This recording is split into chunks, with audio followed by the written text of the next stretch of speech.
Kel, balita ko nagkaroon ka daw ng kaibigan. Opo. Masaya ako kapag kasama ko sila. Kahit anong maisip mong ikwento mo lang. Siyempre, ayoko maputulan ng binti. Pero mas lalong ayoko sumuko. Para siyang ewan, di ba? Nakakaalib nga siya. Naiisip ko tuloy, ano ang dahilan at bakit hindi nga ba tayo nakapag-usap ng ganito noon pa? Tatanungin kita ulit. Gusto mo bang makita ang mga kaibigan mo? Kung ganon, malaya ka nang puntahan sila. Pero, mangako ka sa akin na kailanman hindi mo sila pagtataksilan. Maliwanag.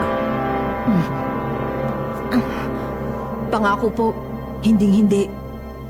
Kailanman.